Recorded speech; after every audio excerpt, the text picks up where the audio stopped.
everybody has their own agenda, right? You guys want the short sellers. I want the short sellers taken out. I got money in there too. I've lost thousands of dollars. Uh, you know, I want that done. Dark pool's done. People want arrests. People want cheaper gas. They want cheaper food. Everybody wants something. Trump is actually trying to do all of it, but he's trying to do all of it the right way so that it gets fixed and it lasts. Because some of this stuff, if he just went and did it, it would actually break other stuff he wants to do. He had one of the biggest coalitions in American history, different people. And Trump is a promise keeper, and he's trying to keep his promise to everybody. I'm sorry, guys. It just means it's going to be slower than you want it to be. But it does mean when it happens, it's going to be done the right way and a lasting way.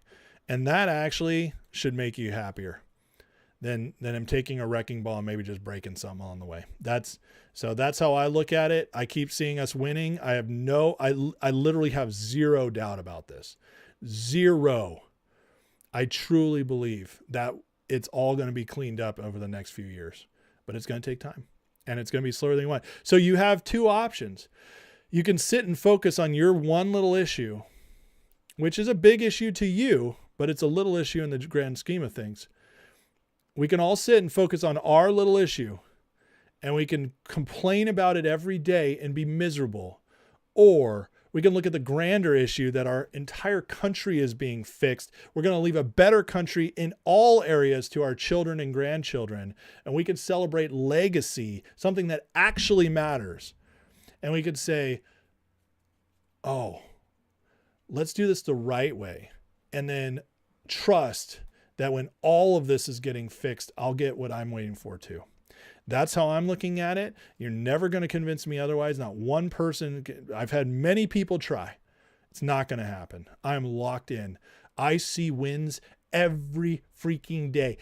Every week I see something happen that I literally thought would never happen. I have had so many hopes and dreams for our political system and our country come true in the last 9 years, and especially in the last year, that I have no black pill in me at all. I don't even have a worry in me at all. Well, that's not true. I don't have a worry about Trump. The only worry I have is that the people will get feckless and scared and worn out and apathetic, and they will miss their moment because Trump can't do it without the people. And already we see people blackpilling after just a year. We already see people, I'm not going to vote in the midterms. Okay, retard. Well, you might not vote in the midterms, and you might throw away the last 2 years when you were going to get what you wanted because you're impatient, because you're a brat. You're a spoiled, entitled brat. That's the problem, is that in America, we have a bunch of weaklings who no longer know how to do hard things and be patient. And I'm not talking about you guys. I'm not calling you guys out. I'm saying in general, that's my only concern, is that the American people got so weak over the last few years, few decades, that they're going to miss their miracle because they griped and complained when God gave us a miracle. And just like the Israelites coming out of Egypt, got right to the promised land. God showed it to them. The spies came back. 10 of the 12 were scared. And because they were scared, 2 of them tried to say, no, it's okay. We'll be fine. God brought this to us. The people sided with the scared ones. They sided with the influencers, the Blackpillers. They sided with the Blackpillers. And you know what God did? He got so angry that they rejected his solution and promise, and they didn't trust him, that he said, 40 more years, you will be in the wilderness because not one of your generation deserves what I was going to give you. And so he let all of them die in the wilderness, and it was their children who got the promised land when it was meant for them. So ask yourself this. We got our miracle, guys. Our promised land is right here. Are we going to black pill it away, or are we going to take it? Not on my watch. I'm not going to let it happen on my watch. I'm going to do everything I can to show how we're actually winning. And I'm not going to let one issue, I don't have a pet issue that can ruin this for me. I'm about the big win. Yeah, exactly. Lochtefeld says, except two, Joshua and Caleb. You know why they were the only two that got to survive that generation go in? Because they were the only two spies that tried to convince the people to go. And so that's what I'm hoping God sees in me, is that if this, me and everybody else refusing the black pill, that if we screw this up, if my generation screws this up because they won't listen, because they're so entitled, if they screw it up, I'm praying that God at least lets me see it for my kids and grandkids, keeps me alive long enough to see it. So I will not be that person who goes in and afraid. I will not be that person who gets so myopic in my viewpoint that I will say, Trump's failing because I'm not getting my way. Wah! Screw that. That's for babies. I know I raised 6 of them. That's how babies act. When my 8-year-old throws a tantrum, when my 2-year-old throws a tantrum, I try to fix it. When my 8-year-old throws a tantrum, I say, why are you acting like a baby? This is not who you are. Well, I'm trying to tell a generation of adults, why are you guys acting like babies? Well, there's no arrest. Get over it. We're winning. It'll happen. What about Wall Street? Get over it. It's part of something. Everything's being fixed. I know it's your money. I lost money too. Okay? Trust me. But you know what's more important than my money? My kids get a better future. My grandkids get a better future. I want to leave something that matters. I can't take that money with me. Would it give me a better life now? Yes. Do I want to still be in the grind I'm in every day now? No. Hell no. I don't want to be doing what I'm doing anymore. I work, and then I come on and do this show, and I also take care of my family. I do it all.